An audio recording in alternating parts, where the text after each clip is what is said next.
Brom scratched a rune on parchment with charcoal, then showed it to Eragon. Book 1, Eragon, Chapter 27 of Reading and Plots. And Chapter 28, Thieves in the Castle.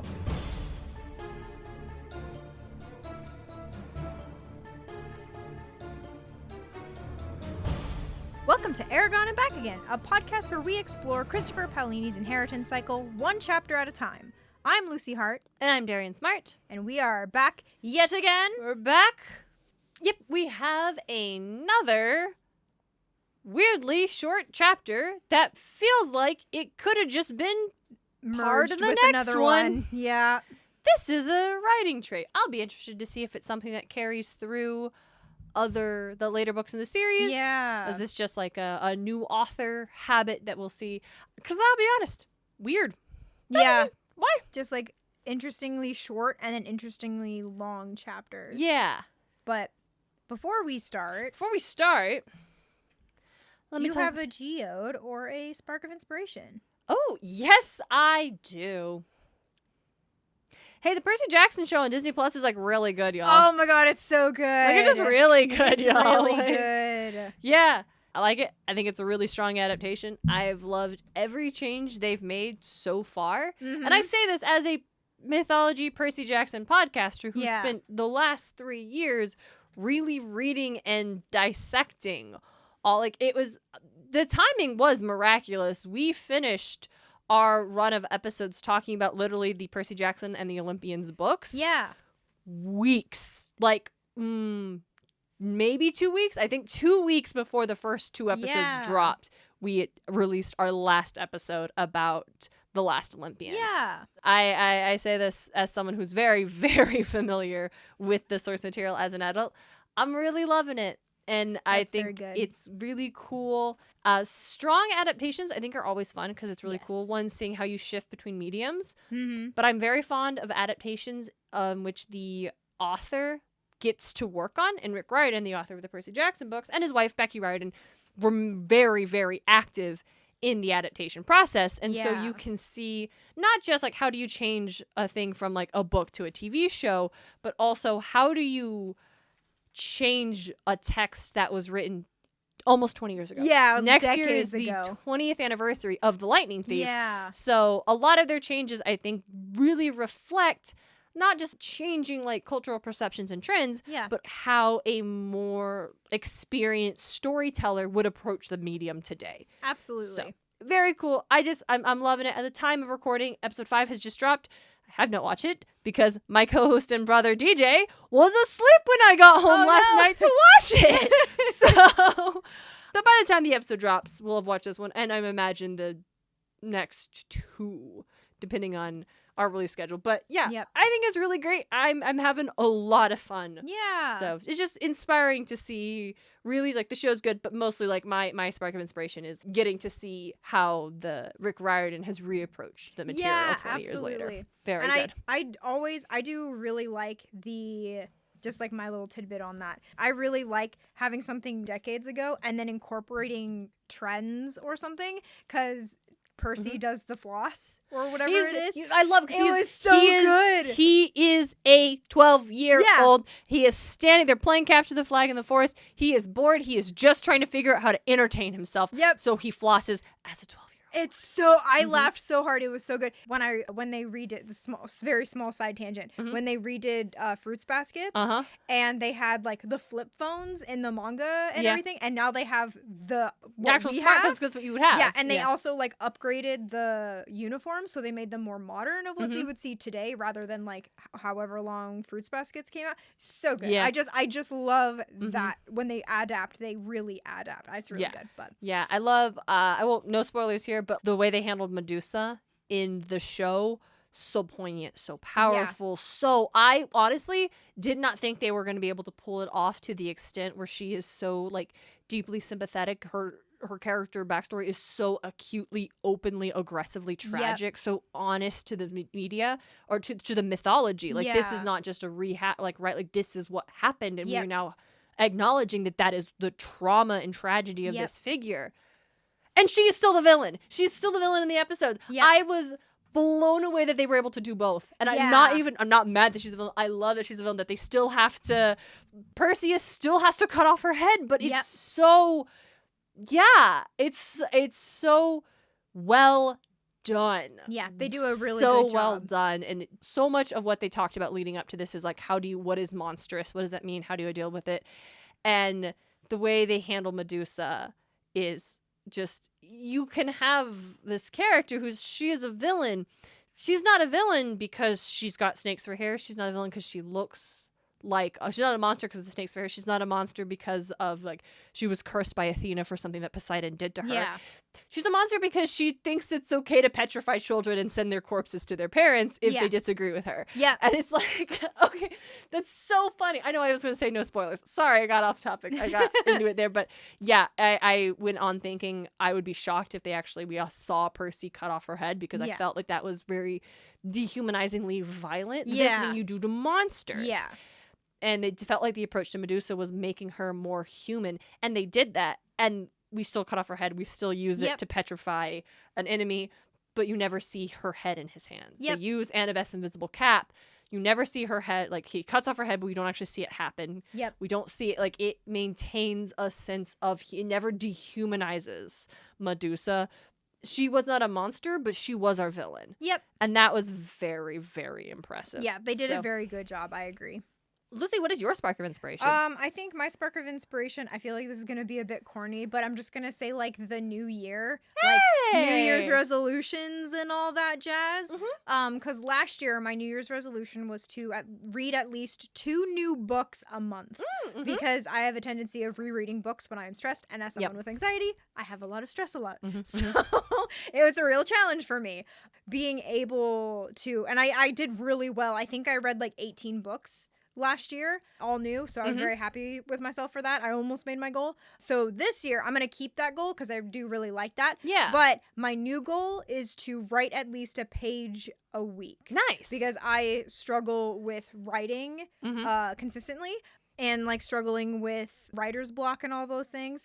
So for me, it's like writing a page a day I feel was unrealistic for me, even though I would like to be at that goal. You're not. Yeah, so I'm trying to be realistic. So I'm like, if I can write at least a page a day, and it doesn't even have to be a page in a story, in one of the many stories that I am writing. It can be like a little bit here, a little bit there, a little bit there, as long as it gets to a week or a page by the end of the week. That is okay. So that's my goal. And I've also, like, to help me do that, I've dedicated certain days to what books or stories I should write. That's awesome, Luce. So that Mondays are this, Tuesdays are this, Wednesdays, I think I have Wednesdays as a break, and then Thursdays and Fridays are this other thing. I think that's I have great. Weekends off. Setting goals is so important. It's setting achievable goals. Not easy goals, but things that you will be able to accomplish. Like, that's part of, like, if you make goals for yourself that are, like, impossible to hit because you're like, you got to challenge yourself, and you don't hit them, your brain doesn't like that. Yeah, you're going to just not do like that. You'll get, just most people will get, and if you, like, some people are like, but I can do it all the time. Cool, man. I'm glad you figured out your hack. I'm able to write 10,000 words as long as I am sitting on the ground in my room on a pillow with a candle lit. Yep. That is not a hack that would work for probably any other human being on this planet. Just because it works for you doesn't mean it's going to work for everybody else. Yep. Find your achievable goals. Yep, absolutely. Oh my God. We forgot to ask our listeners a thing at the end of the last episode. We did. This is it. Tell us what your creative New Year's resolutions are. Yes. And that was for last episode, and then the one at the end of this one is for this one. Like, shall we get into it? Yes. Go right ahead. Of reading and plots. Eragon learns to read. Brom concocts a scheme. A sad, beautiful vision haunts Eragon's dreams. Yep. Short chapter. We said that at the top. Yeah. Thieves in the castle. Eragon, Brom, and Geode break into the Empire's shipping records, searching for shipments of seether oil. Solomon swings by in a less feline form to warn Eragon that soldiers are on their way. The trio escape and use a little deductive reasoning to determine the Razak must be in the southern city of Drasleona. Yep. In previous chapters, not a lot happened, but there is this specific point that's, like, really good. And this is not a lot happens in general. Yeah. Like, the most they do is they figure out where the oil is, which is, like, good for plot. We move the plot forward. Yeah. It's a lot of, like, research and detective work. And so nothing, quote, exciting, end quote, happens, but it's still...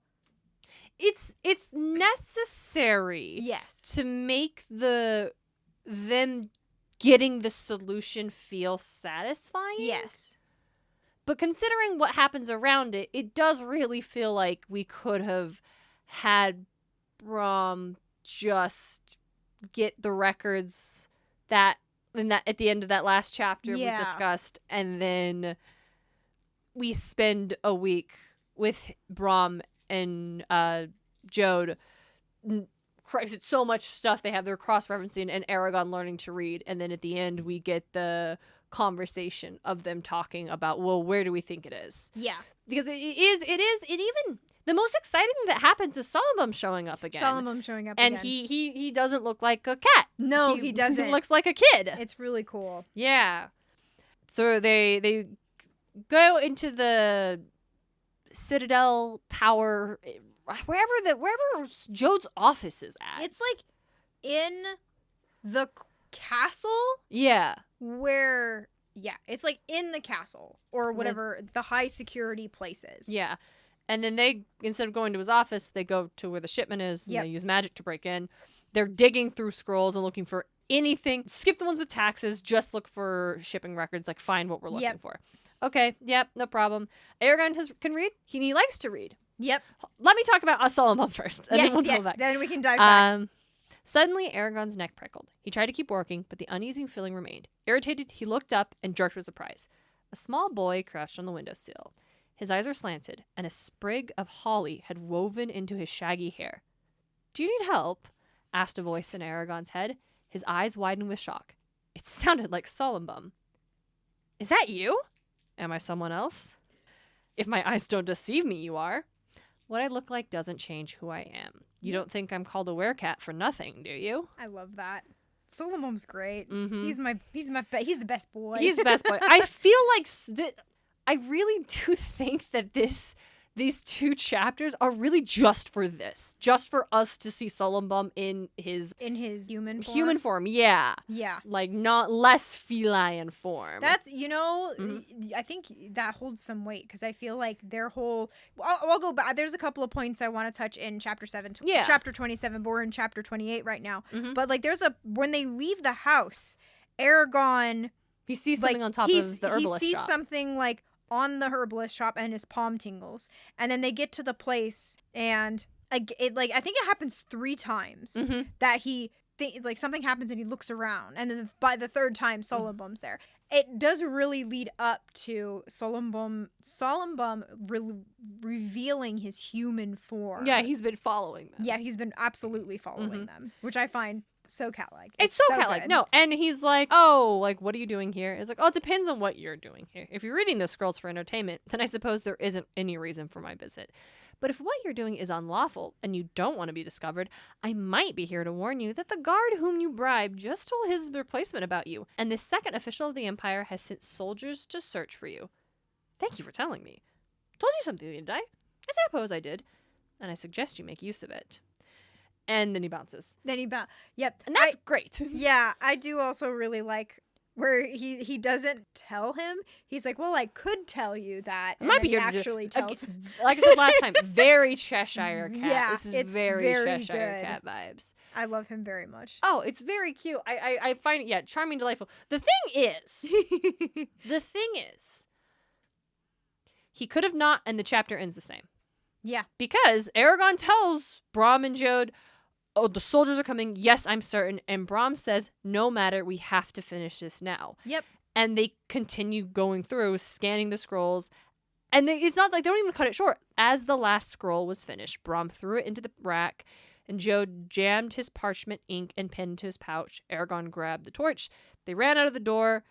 Brom realized he didn't lock it. He uses magic to lock it. The soldiers come to them, like, "What are you doing here?" "We were lost." "Check that door." "The door's locked." "Okay, well, I guess that's fine. Then leave, don't come back." Yeah, and they escort them outside. And they just... So that's why I'm pretty sure this chapter is just to show us when they call Solomon a werecat, it means what you think it means. Yeah, absolutely. Because they were going fast anyway. They had, even with the soldiers coming, they still finished their work. Yep. And got out. So it feels like they should have.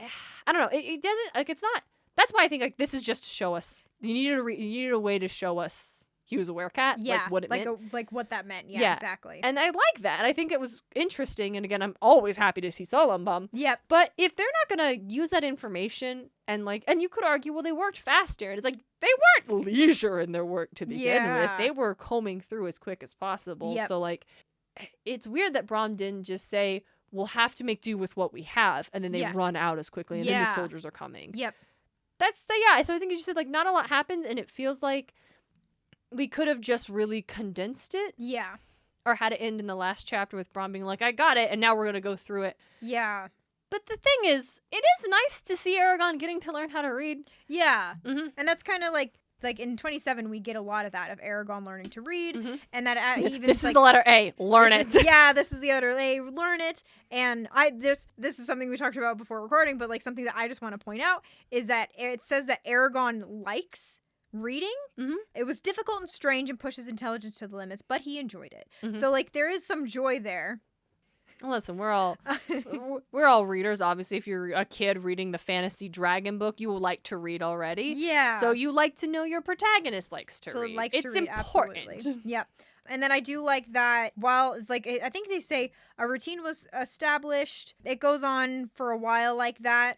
And then throughout their time there, he consistently visited Saphira. And this is something that I wanted to point out in chapter 27, is that he visited her every day, but it was not enough time together for either of them. Yeah. So again, like, this constant of, like, not being able to spend time together is still hanging over them. Yeah. And it's still just so unfortunate that this bonded dragon and rider cannot spend as much time as they would like to with just enjoying each other's company, like, free of stress. It's not possible, and that's just really unfortunate. And I also we also get in chapter 27, every day, more grim news poured into Tyrim. Arriving merchants told of horrific attacks along the coast. There were reports of powerful people disappearing from their houses in the night and their mangled corpses being discovered in the morning. Sprinkling unrest of the empire. It's still it's still kind of drizzling. Revisiting that. Yeah, like, stuff's still not great. It's still, or it's even like slowly worsening. Yeah. Like it's like not like significantly worse, but it's still like stuff's going not great. So it is kind of like that looming of, something. Oh, yeah, absolutely. And then Eragon's able to read whole pages without asking Brom's help. And then that's when they're like, all right, plan's ready. And then they plan to break into the archive or whatever it is to do that. And then Eragon tells Saphira, like, we might be leaving with troops on our at our back. Like, and then we don't. Yep. And he's just like, we might, like, it might go bad. Like, who knows? But then it doesn't. Yep. And then the dream you mentioned in your summary. Then something changed. It was though his eyes had been opened for the first time, and a dream came to him that was clearer than any before. He saw a young woman, bent over by sorrow, chained in a cold, hard cell. A beam of moonlight shone through the barren window set in the high wall and fell on her face. A single tear rolled down her cheek like a liquid diamond. Eragon rose with a start and found himself crying uncontrollably before sinking back into a fitful sleep. You know what I would really like? Tell me. Like thinking about this. So you mentioned Percy Jackson in our Inspiration Geode beginning. We know that they often have dreams of past and future present situations just because of prophetic dreams. Yes. I think it would be cool if something in the writers, Brom knew that writers tended to have the same. Yeah, because it's never mentioned, but Eragon is seemingly, like, we don't know if this is prophetic or not. But we had the weird boat dream we talked about. Yeah, weird boat dream, and then this, and then I feel like there was something else I don't remember, but like... the weird dream about Rowan, but that felt more like deep psychological about Garo being dead already. Yeah, but it's like there's these dreams that are described as different, being crystal clear. Yeah. His eyes just opened. So I would think some writers even told stories that they had prophetic dreams that they didn't even realize they were having, or just having a little snippet just to give us this, why is Eragon having these dreams? I guess Eragon hasn't mentioned them to Brom yet. That's true. So if I don't know, but they're definitely like, we can, like, as readers assume, oh, it's the lady, it's the elf lady from the top of the book. Yeah. Probably, right? Statistically. That's the, like, I feel like that is, like, a really good assumption and not, like, a huge leap, because she was captured from what we saw. Haven't heard from her since. And now we see a woman chained in a cold, hard cell. So it's, like, I don't think it's too far out to be like, yeah. That's probably her. That's her. It's not described, she's not described as an elf. As an elf woman. So that could be, like, it could be. There's still some mystery in there. We also had the previous chapter talking about, like, Eragon and his an amazing passion, like, love story. Yeah. And now like, the next chapter, he's suddenly dreaming about a woman in distress. Yep. And so it could like, be anything, but yeah, it's like, you're totally right. I didn't clock that. It's like, we don't acknowledge that Eragon is having these dreams. It's just, he has them and then doesn't really think about them after the chapter. Like, when Angela was telling Eragon about, like, the bones and the ship and stuff, he doesn't reflect back on to, like, wondering of his dream. And, like, I don't know, and, like, in the next chapter, he does not mention to Brom his dream of the woman or anything like that. Wildly doesn't come up again. So, weird detail not to, like, define. Yeah. So for me, it was like, I think I would like a sentence, and it literally could have been described in a sentence of like, just that. Or it's just like, Eragon's unique and he's just the only one having these dreams, or sure, fine, whatever. Yeah, it could also be like when Brahms talks about how, like, dragons are magical and they change things around them, and, like, when we're talking about, like, and how they change, like, writers, they could have been then, like, some writers even developed the capability to glimpse into the future. Perplexing. Just something. Yep. So this is the one where Solomon, when he talks to him, Eragon says it sounded like Solomon. Yep. And thus bringing us back to my thing in the last chapter where I was like, why would you think that was Saphira? It didn't sound like Saphira. And if they have sounds, then could give him. I already talked the last chapter, so I can reiterate. But yeah, that's just, and that's it. Like, I don't think. But then we have a fun deductive reasoning, and I like, because I do like that, because this Eragon revisiting. He had the thing with the oil when they first got when he had the stuff, and he's like, they have this. This is what they're using. It's based on oil. Could we not find who buys it? Yep. And it is like a Sherlock Holmes level, like them narrowing it down. Like, here are all the cities. Here are the records to it. They wouldn't be here. They wouldn't be here if their Galbatorix relies on them. They have to be centrally located. But they wouldn't be here if they're the capital, like, we're fucked. Like, that's not going to happen. And Brom and Jode are like, oh, we think they're in the only Gilead, which is the capital. Yeah. But then Eragon's like, oh, well, that's the southern, like, what about the southern cities? He points out, like, two that are like, would be a logical location. And then he points out the Drasleona has had regular shipments of that oil, whereas the other city they were considering hasn't. Yep. And I think, like, for me, it was like, reading this chapter, I'm like, it was almost pointless for them to go break in and look at the records, because they're able to, it's like, so what Jode says is, like, from what I saw in the records, there have been shipments of Seether oil to every major city in the Empire over the past 5 years. As far as I can tell, all of them might have been ordered by wealthy jewelers. And Brom, just like, this is the first time he's mentioning it, I think we can eliminate some cities. The Razak have to travel wherever the king wants, and I'm sure he keeps them busy. If they're expected to go anywhere at any time, the only reasonable place for them to stay is at a crossroads where they can reach every part of the country fairly easily. Mm-hmm. And for me, it's like, you don't need the records for that. No. Like, you don't need the records to determine that. But where the records do come in is, like, what you made the good point, is they are able to deduce which of the crossroads cities gets the most regular. Yeah, the regular. It's regular like, shipments. they all get it. They could be jewelers, but this one is the one that gets it. That's, like, not just at a regularity, because a regular jeweler that does a lot of business could need it too, but is simultaneously at the most logical location. Yep. And it's like, yeah, so you needed the records for that. And I like that it is the culmination of, like, Eragon was right. Getting the records helped them. Yes.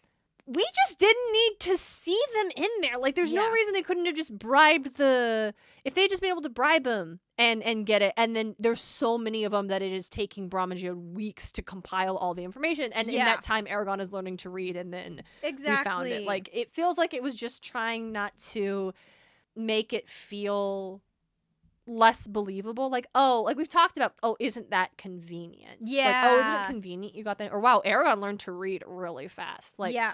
I will admit, I'm having that slight struggle of, in my draft, wherein one of the protagonists is not fluent in English. Yeah. And needing to overcome that language barrier so he can interact with the other characters who do not speak his language. Yeah.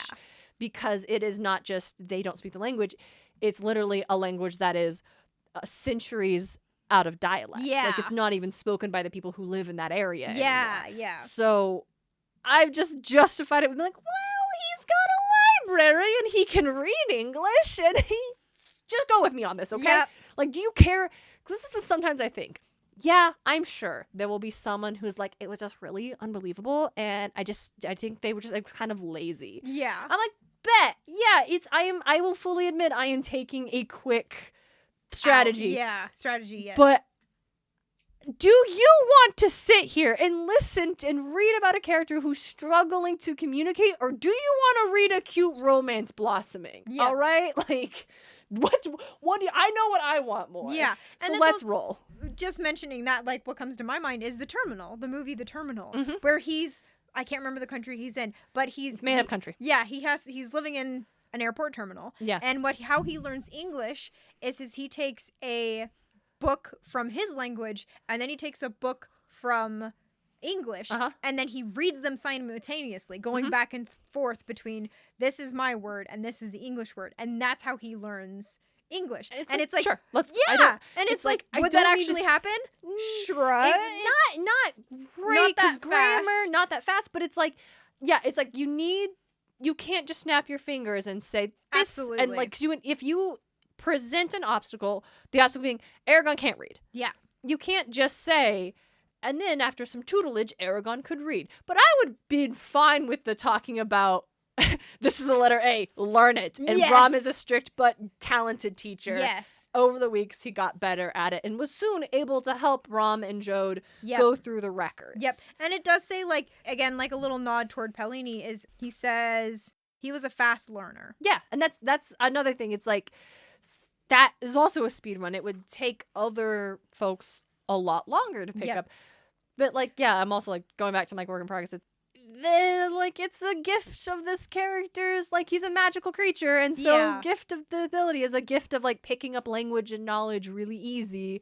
He already could read English because he's grew up in a library that had books from all over the world. Yeah. Picked up and speaking it really quickly. There you go. And it could literally be just as easy as that. And that's fine.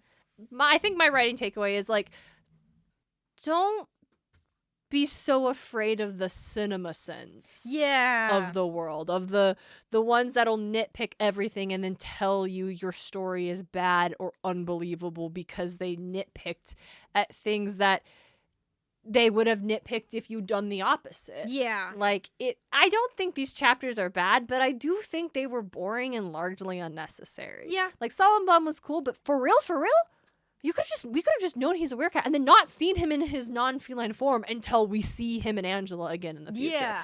Like, spoilers. We didn't spend all that time establishing these cool ass characters not to have them show up. Not to have them show up again. So they we could gotta have just show seen up, her and him in the future, and that would have been like, oh yeah.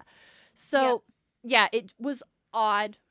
Yeah. Odd that it wasn't as why were we running out of town? This was wild. Yeah. But yeah, I think my writing takeaway is, like, it's okay for things to be convenient. It's okay.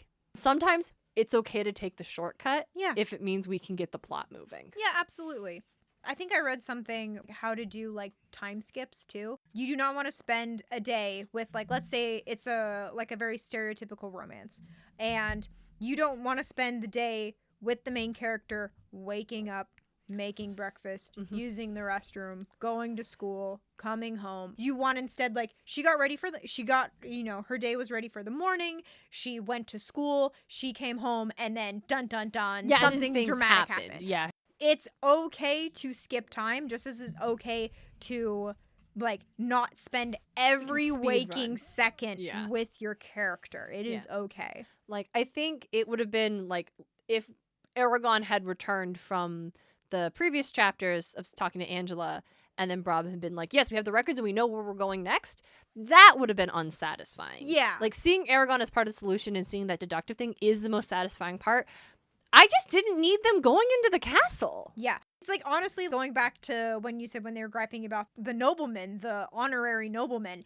Yeah, he was a pain in the, rear, but, like, we were able to get access to the records because maybe it's not even like it's public, but it's like that you're not really supposed to look, but it's not a big deal if you look kind of thing. And so there was like nothing actually banning Brom from looking. Like, he could go look, but the noble's upset because only the higher ends maybe have to go look at it or something.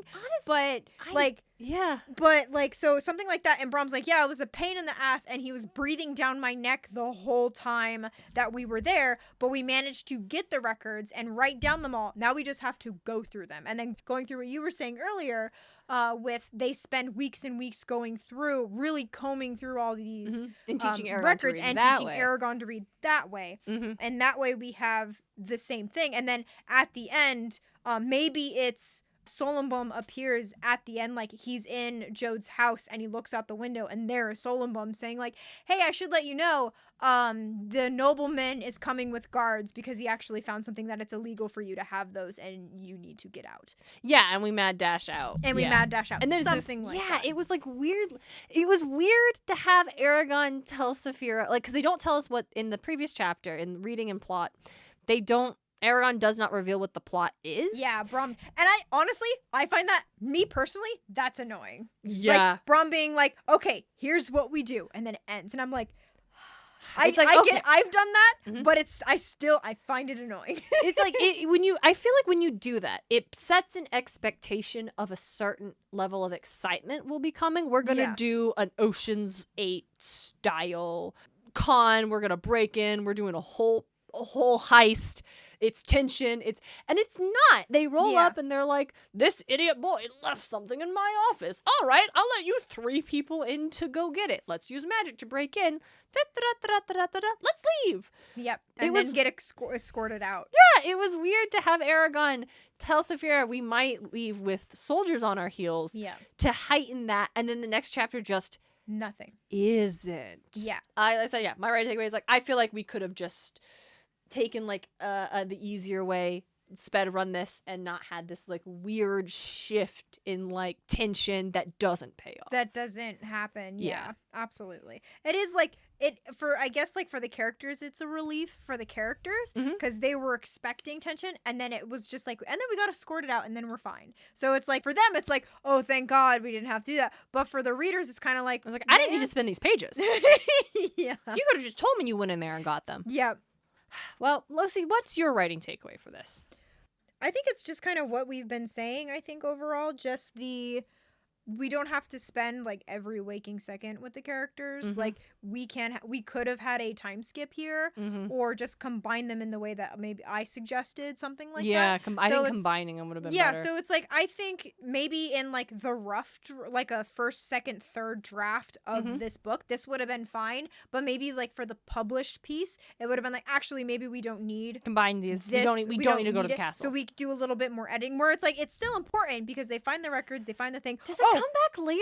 The fact that they stole stuff? I don't think so. Okay. I also wanted to mention, this is the first time we are getting a full in-fiction map of Allegasia. Yeah. And I absolutely love that. So I just wanted to point that out.